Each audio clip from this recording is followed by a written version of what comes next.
Oke, saya Agus Jamil, saya penulis buku Al-Quran dan Lautan dan juga beberapa buku lain seperti Batas Dua Laut, Pergeseran Paradigma ke Laut, Al-Quran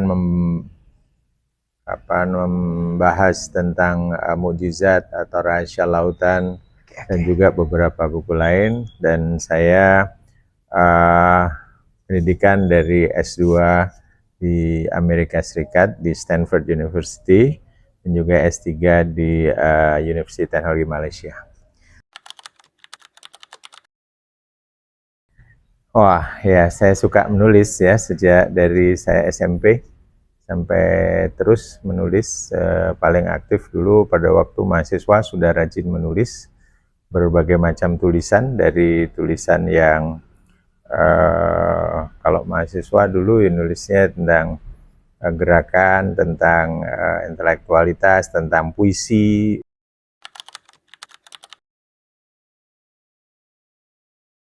Baik, ya itu terinspirasi dulu pada waktu saya udah tingkat akhir di Universitas Gadjah Mada. Saya di jurusan Geofisika. Saya sedang di perpustakaan membaca buku yang kebetulan pada waktu bersamaan saya juga sedang baca Al-Quran.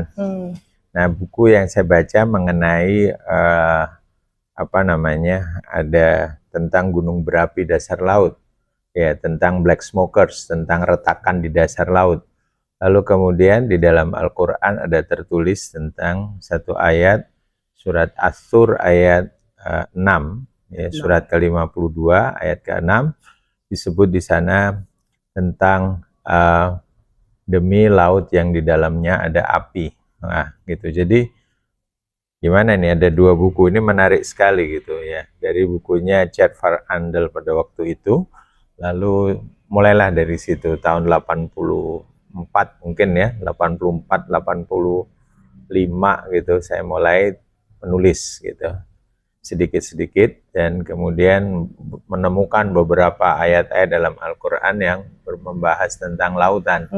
Ternyata banyak sekali gitu, banyak sekali, dan bukan hal yang sederhana, tetapi misalnya laut yang gelap gulita, laut yang berlapis-lapis gitu. Nah, akhirnya ini sangat berkaitan dengan sains gitu ya. Jadi terkumpullah bahan-bahan selama lebih dari banyak sekali dari tahun 84 sampai saya presentasi di mana-mana gitu ya, menulis di majalah, kemudian seminar di Amerika, lalu tahun 2004 waktu saya tinggal di Brunei saya menulis.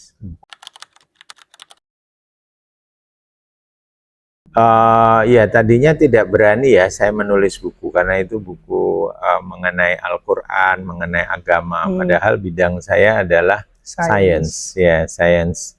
Dan saya bergerak di fisika, geofisika, geologi, begitu. Jadi, tetapi di sisi lain saya sangat terpesona dengan ayat-ayat dalam Al-Quran. Ya, jadi bagaimana ini? Saya akhirnya mengumpulkan banyak bahan dalam Al-Quran, juga kemudian mengenai fenomena-fenomena lautan begitu.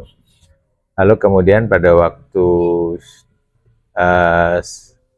ada satu seminar ICMI di Amerika, di San Francisco, salah satu hadirinnya itu dia bilang, kenapa Pak Anda ditulis saja menjadi satu buku gitu, dari makalah itu diterbitkan buku. Jadi karena memang rupanya belum ada buku mengenai itu, jadi saya memberanikan diri, meskipun saya bukan kiai atau ulama, tapi saya menulis buku itu, menuntaskannya tahun 2004.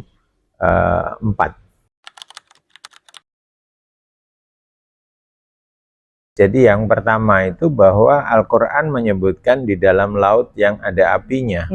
Di dalam laut ada apinya itu, wah, gimana ya, terbayang, kan selalu kita mikir laut itu air gitu. Kenapa bisa ada api di dalam air, di dalam laut? Jadi itu yang membuat saya tertarik sekali gitu. Kemudian geofisika itu kan kita mencari energi ya. Dan kemudian ternyata di surat Nur ya, ke surat Nur 40 itu disebutkan lapisan-lapisan laut gitu yang gelap gulita di laut yang dalam. Nah, itu fenomena yang baru diketahui orang ketika orang bisa pakai kapal selam. Jadi itu sangat menarik perhatian saya gitu. Wah, siapa ya sosok yang menginspirasi saya? Kalau dari saya banyak membaca di misalnya penulis yang enak Hamka ya, Buya Hamka enak. Kemudian ada penulis dulu saya dengan Hidayat Nata Atmaja, itu dia menulis itu. Kemudian ada juga buku Imaduddin Abdul Rahim ya, dari Bandung ya. Itu jadi menarik itu.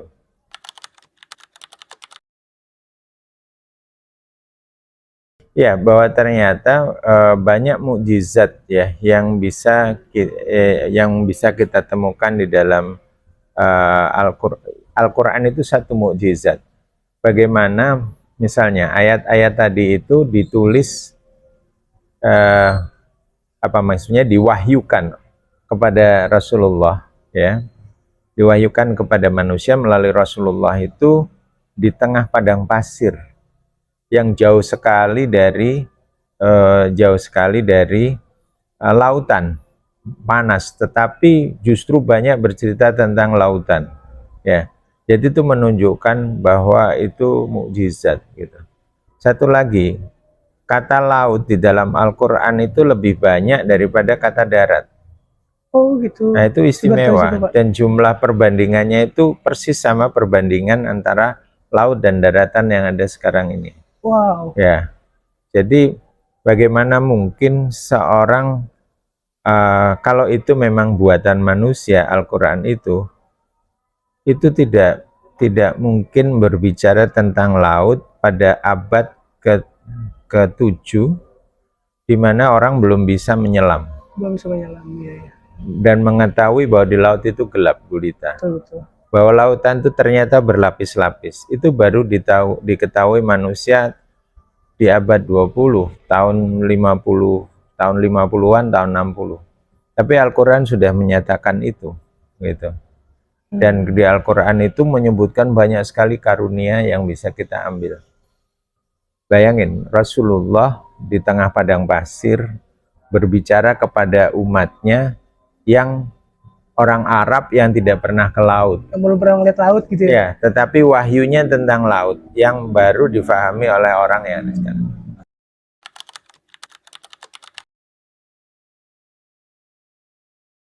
Oke, ini menarik. Buku ini dalam bahasa Inggris ya, dan e-book saya tulis sebentuk e-book, tidak ada cetakan. Dan buku ini merupakan kumpulan tulisan yang saya dulu sebetulnya saya kirim ke koran. Koran namanya Brunei Times. Brunei Times. Jadi di sana itu isinya adalah tentang hal-hal di Indonesia yang menarik. Jadi bukan hanya pariwisata, tetapi masalah ekonomi, masalah keunikan Indonesia, dan saya melihat dari perspektif lain ya, tentang misalnya ya, kita punya bukan hanya buku wisata, tetapi buku-buku yang menunjukkan Indonesia sangat menarik gitu, fascinating. Dan itu buku itu akhirnya dibikin CD, terus oleh Kedutaan Besar Indonesia di Brunei itu dibagikan ke tamu-tamu kedutaan pada waktu acara resepsi kemerdekaan Indonesia. Nah itu sebelumnya dulu selalu dimuat di koran Brunei Times itu kalau 17 Agustus. Jadi selama berapa tahun ya, 3 tahun itu satu halaman gitu. Nah saya cerita tentang Indonesia. Gitu. Tentang Indonesia bisa bikin pesawat, tentang Indonesia sebagai negara yang dilewati oleh kapal, separuh dari kapal dunia, tentang kapal Borobudur yang sudah berumur lama sekali gitu ya. Jadi bukan hanya wisata, tetapi macam-macam.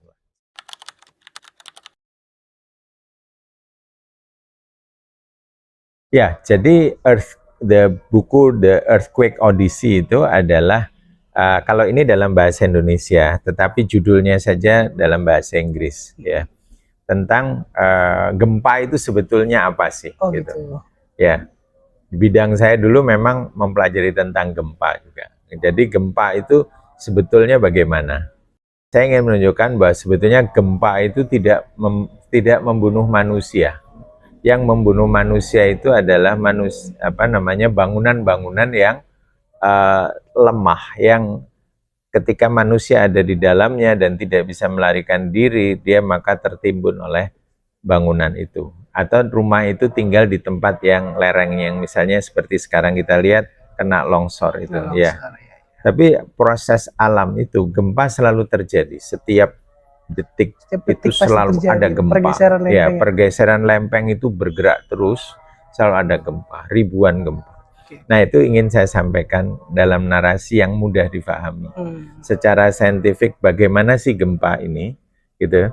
Dan kemudian kita bisa hidup bersebelahan dengan gempa, ya. Seperti orang Jepang kalau ada gempa dia nggak ada yang mati tuh di Jepang, gitu kan? Karena mereka tahu kalau ada gempa itu yang pertama bergerak, orang sempat lari kok, gitu. Baru pada gelombang yang kedua, pada saat yang getaran yang kedua, itu yang memberatkan. Goyangnya ke kiri ke kanan, bukan hanya ke itu yang namanya gelombang P datang duluan. Nah, itu yang kemudian menghancurkan, yang rumah bisa jatuh, bisa roboh. Jadi saya ingin menyampaikan itu, bahwa gempa itu bagaimana prosesnya, dan sebetulnya kita bisa kalau selamat, kalau kita itu bisa menghindari pada waktu peristiwanya atau pada waktu pembangunan rumah.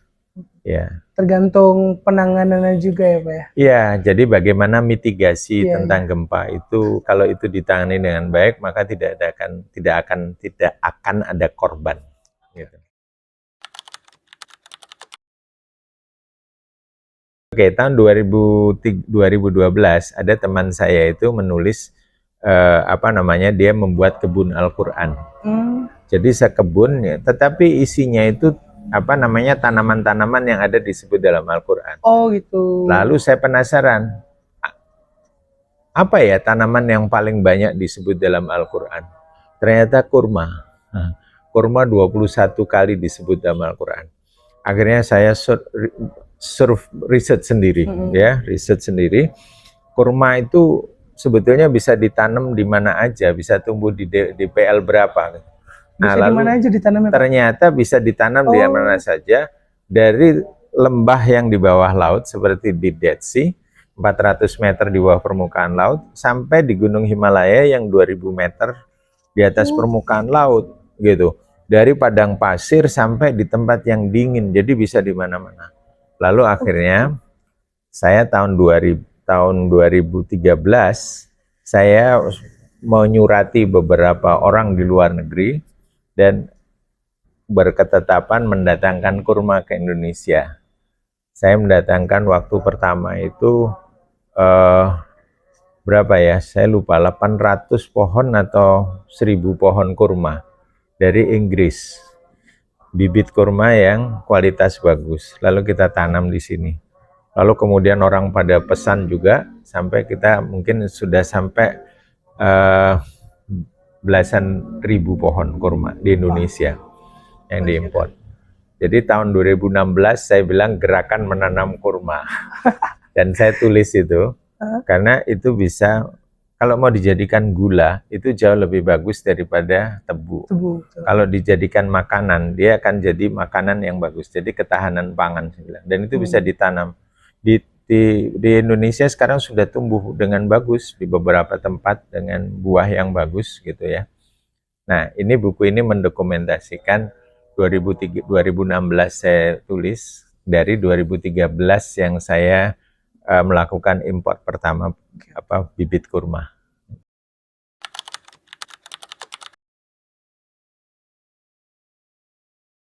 Ini buku Al-Quran dan Lautan. Makanya ada buku lanjutannya, batas dua laut, ya, batas dua laut, pergeseran paradigma ke laut. Nah, pergeseran paradigma ke laut itulah yang menjadi dorongan saya supaya Indonesia itu menjadi kembali ke jati diri Indonesia sebagai negara maritim. Negara maritim terbesar di dunia dalam ukurannya, dalam proses, dalam persentasenya, dan dalam posisinya. Nah, jadinya saya mendorong supaya kita itu menghargai itu dan melakukan sesuatu di kemaritiman kita.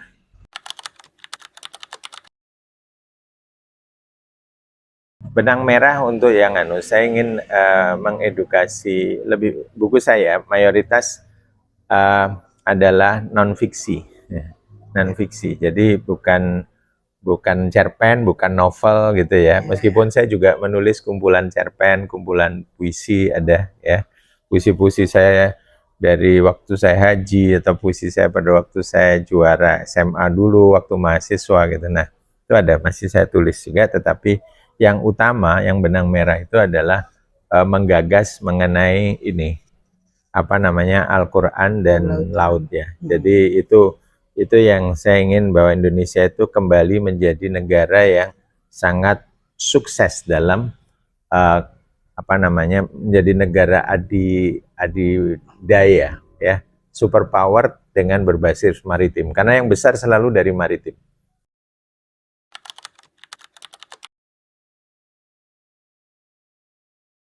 Iya, begini, kalau kayak saya kembali kepada pesan di dalam Al-Quran, itu adalah kita itu disuruh satu, memperhatikan, ya, melihat, saksikanlah, lihatlah, gitu ya. Kemudian yang kedua, lakukanlah perjalanan, ya.